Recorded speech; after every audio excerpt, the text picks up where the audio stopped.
compromiso con la patria, en una entrega para que veamos los temas de actualidad, el tema de la crisis, la coyuntura, las angustias que vive el pueblo dominicano. Una entrega para que nosotros veamos con un economista por dónde es que andamos en la tierra de Duarte. Una crisis profunda que se veía venir porque el despilfarro que teníamos en los últimos 8 años con el tema de la corrupción y los gastos alegres le permitían a uno avisorar la crisis que nos iba a golpear, e incluso todo el tema de las inauguraciones y de las obras que empezó Leonel aún en la transición. Por eso el ministro de Obra Pública, cuando asumió, dijo a los 8 o 10 días de asumir, que el presidente Leonel Fernández había dejado 702 obras inconclusas y que la había inaugurado. Y el despilfarro que hubo en la transición marcaron la tónica de lo que estamos viviendo en este momento. Por eso hay una juventud lanzada a las calles, a partir incluso, yo he quedado sorprendido con todo esto, de una consigna o de un planteamiento, de un pensamiento de Emiliano Zapata, que decía por allá en México en 1910 que si no hay paz, que si no hay justicia para el pueblo, que no haya paz para el gobierno. Y esta patria de Juan Pablo Duarte sigue siendo digna de mejor suerte. Sigue siendo digna de mejor suerte. Pero aún con todos los problemas y una juventud en las calles, uno se encuentra con funcionarios que a uno a veces le da ganas de reírse.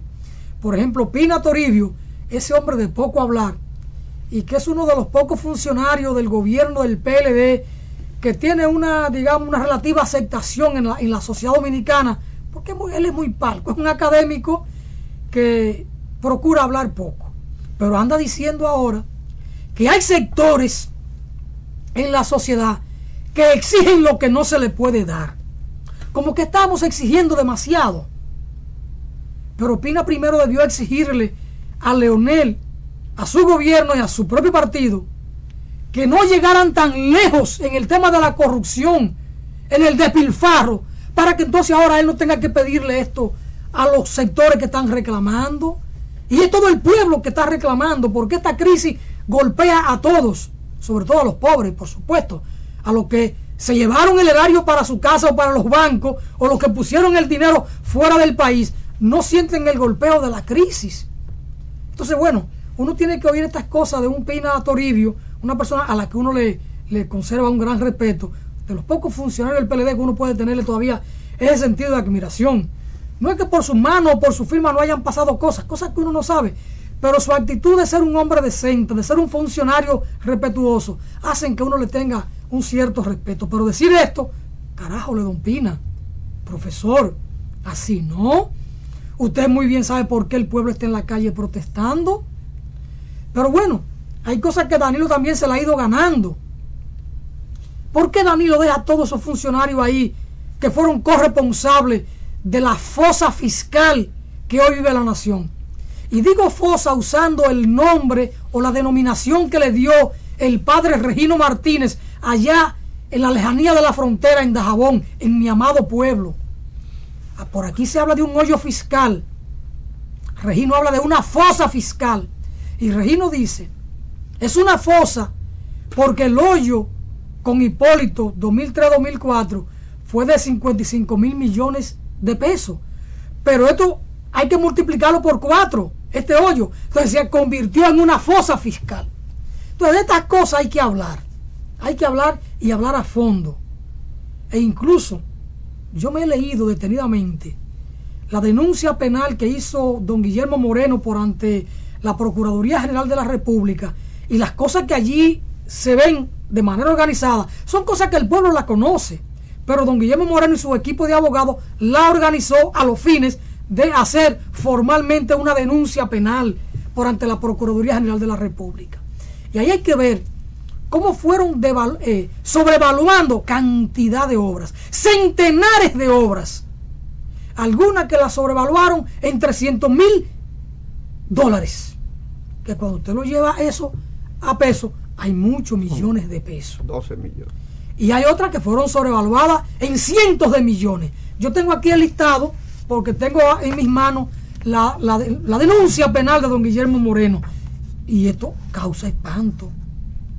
Pero si esto, como denuncia penal, causa espanto, que era para que la Procuraduría General abriera una investigación sobre esto, porque ni siquiera es una querella formal, es una denuncia. Mire, nosotros encontramos, ordenando, analizando, estudiando lo que ha pasado, encontramos todo esto, investíguenlo. Y el Procurador General de la República, un hombre al que el país ha venido conociendo durante 15, 17 años como un hombre honesto, honorable, consecuente, un hombre de la iglesia, que cuando uno le ve la cara, lo escucha hablando y lo ve como él viste, uno cree que está ante un padre, ante un cura, ante un hombre de la iglesia. Y uno ha quedado desgraciadamente sorprendido con la actitud del procurador de decir, eso no tiene ningún mérito. ¡Bum! Y lo echó a la basura. Don Guillermo Moreno ha dicho que va para la Suprema a recurrir el desistimiento de la Procuraduría. Ojalá que esto pudiera llegar a manos de la Sala Penal, porque por lo menos está presidida por la mujer más honorable que tiene la justicia en la República Dominicana, doña Miriam Germán Brito. No quiero decir que toda la Sala Penal tenga la envergadura moral y ética de Miriam, porque hay que ver que ahí en la Sala Penal por lo menos hay dos que fueron funcionarios de Leonel Fernández, el caso del magistrado Soto y del magistrado Segarra, que ahí tiene Leonel 2 votos asegurados. No importa lo que se discuta, son 2 votos de Leonel Fernández. Y ellos ven este programa. Y tuve la oportunidad de saludarlo la semana pasada que estuve de visita por la Suprema Corte de Justicia. Pero bueno, son de estas cosas que hay que verlas. Yo he tenido la receptividad en un maestro, en un profesor de la Universidad Autónoma de Santo Domingo, un experto en los temas económicos y fiscales, y un hombre que tiene compromiso serio con la patria, un duartiano. El invitado mío es mucho más duartiano que yo. Y mire que yo me precio de ser duartiano, de ser un hombre seguidor, no solo de las ideas de Juan Pablo Duarte, sino de su práctica política, de su ética política, de su compromiso con la sociedad, con lo bueno de esta patria. Tengo entonces de invitado al maestro Héctor Sánchez, que para mí es más que un honor tenerlo conmigo y con ustedes, con todos nosotros, frente al país, para que analicemos las cosas que está viviendo la nación, el tema de la crisis, el tema del hoyo fiscal o de la fosa fiscal, como dice Regino Martínez, y un poco quizá ver con don Héctor Sánchez, de alguna manera, los ribetes políticos de la crisis que estamos viviendo y hasta dónde el presidente de la República es o no responsable de enfrentar los momentos difíciles de la nación. Don Héctor Sánchez, saludos y una alegría de que acepte nuevamente una invitación de Voz para el Cambio para analizar temas de la patria, en esta ocasión desde la perspectiva económica y el tema de la crisis. A ver si don Héctor Sánchez nos ayuda a analizar, a comprender las causas de la fosa fiscal que afecta a la República Dominicana en estos días. Sí, muy buenos días a ti por invitarme, agradecerte tu invitación. Buenos días a todos los televidentes de este programa Voz por el Cambio, un vocero de la patria y sobre todo del pensamiento de Duarte y de los trinitarios.